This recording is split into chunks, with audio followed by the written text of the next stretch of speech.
This is Angela Brown, and this is Unit 9, Journal Assignment.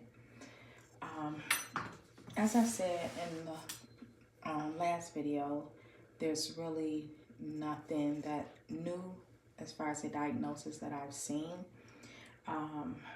but I do have I do have an interesting clinical encounter in which these symptoms I've never seen within a patient, because usually when we ask them about suicidal ideations and things like that, they usually say they don't have them, and then when you ask about any plans or any voices, so far either they deny them or they're mild, like the voices they say, well, I don't know what they're saying, or it doesn't bother me or whatnot. So a patient that I've seen, I just recently seen, I'll just read a little bit. It was a 23-year-old female who presented to the office.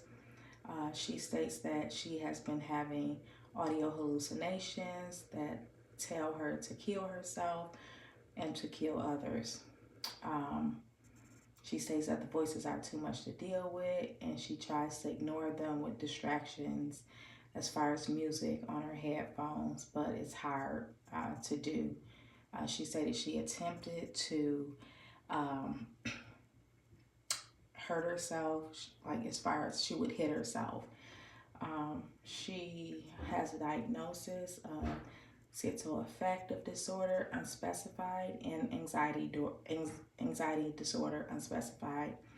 She was currently taking Lexapro 15 milligrams, clozapine 100 milligrams in the morning and 200 milligrams at night. She also stated that since her ECT, she has a hard time remembering things. So those are the three things that stuck out to me, which was new for me to hear from a patient, that the hallucinations was telling her not only to kill herself, but to kill others. And also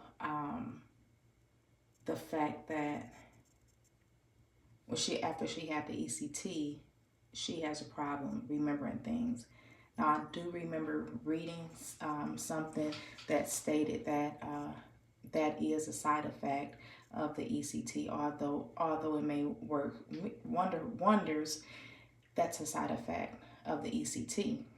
So it was interesting to hear someone say that, yes, I had ECT that was somewhat effective, but as far as my memory, I have problems with the memory. We did conduct a slums examination in which she had troubles answering the questions, which showed that she did have some problems with concentration and memory. So I guess, let me see. So the impact it had on me in as far as increasing my understanding of my role or the provider-patient relationship, well, it kind of taught me to, like I said before, like I'm usually surprised at these things, like looking at a patient and then hearing the things that come out their mouths. So it kind of taught me to, once again, not judge a book by its cover. And she also said that she wanted to commit suicide. She wanted to die. And then when asked if she wanted to get better, she said, yeah, but I also want to die too. And when asked, did she have a plan? And she said, yes, she wanted to jump out a window. So it was kind of, I guess I was a little emotionally involved. Like, it's okay to have empathy, but sympathy, you kind of try to stay away from. And also, I'm not going to lie, when I reflect back, I was like a little, like I seen her in the hallway after the visit, and I was like kind of watching my back, like, okay, she said she had thoughts of killing other people too. The voices was telling her to kill other people too. So I just have to learn to stay professional and think professionally, um, and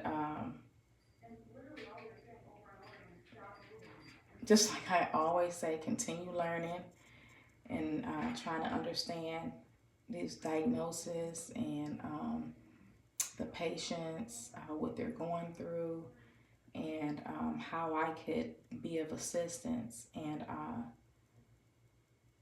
also not, basically not,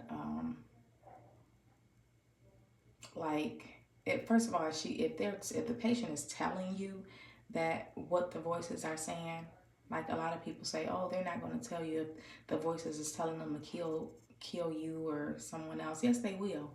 If they don't really, first of all, these people aren't killers. You know, these people, a lot of people, if you do the research, people that commit suicide, they usually like do it at the spare of a moment, and they always say that they don't know, they couldn't believe they tried it. Some people, majority of people, they don't want to do these things. They don't want to harm other people, so they will tell you.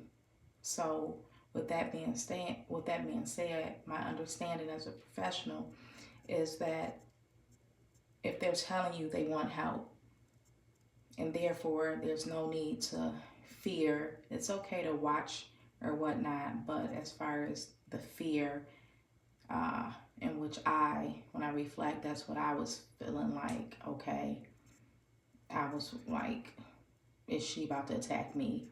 But no, they don't want to attack or hurt anyone if they're telling you that this is what's going on. It's really hard to keep these videos down to 3 to 5 minutes for some reason. But I apologize, and that's my assignment.